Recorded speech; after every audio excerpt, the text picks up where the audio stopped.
This is the dictation at the rate of 80 words per minute. Get ready. Start.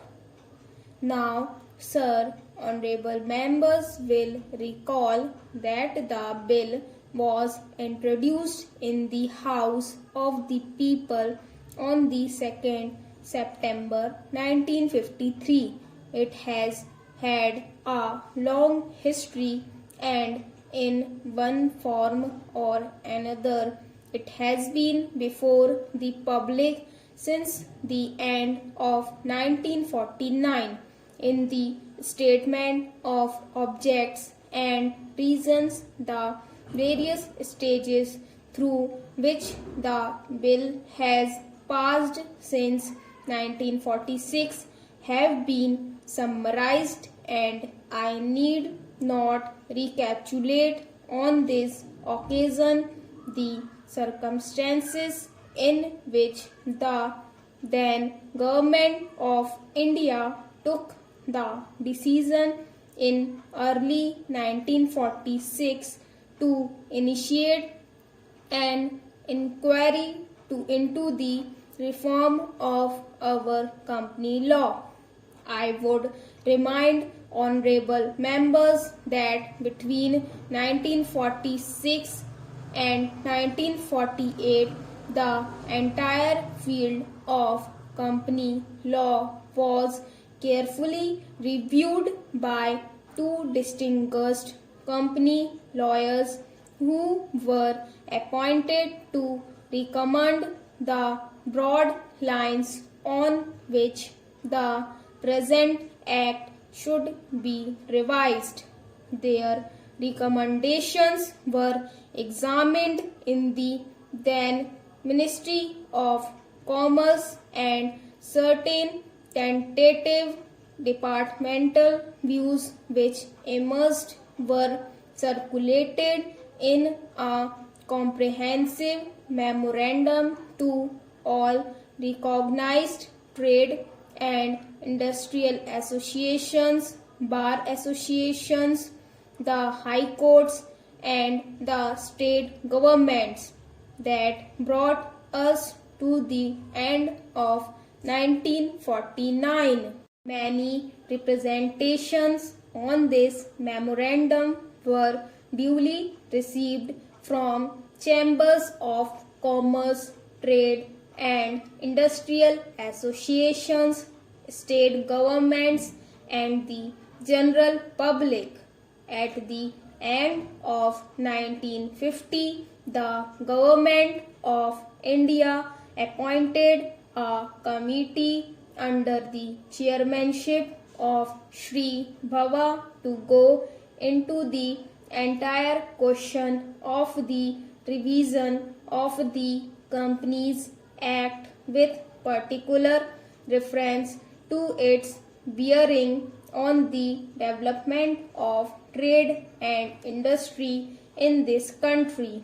This committee examined a large number of witnesses in many parts of the country and submitted its report in March 1952.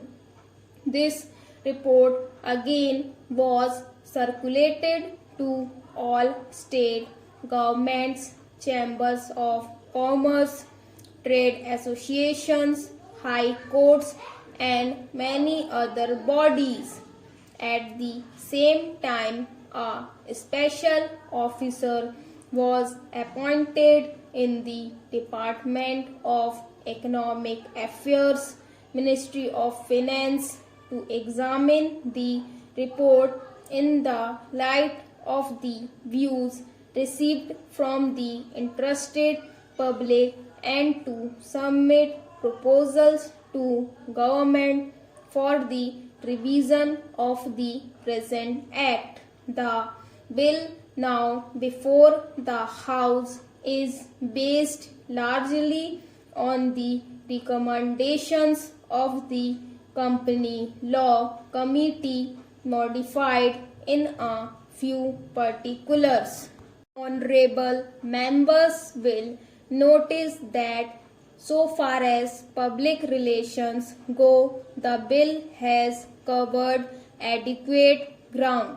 In a measure like the Companies Bill, however, which covers the entire field of the operation of joint stock companies, the limits of consultation and discussion can never be exhausted, and I would like to inform honorable members that although the bill was introduced in Parliament over 7 months ago, our officers have been engaged throughout this period in further studies and informal discussions with the interests concerned, and on occasions I have also participated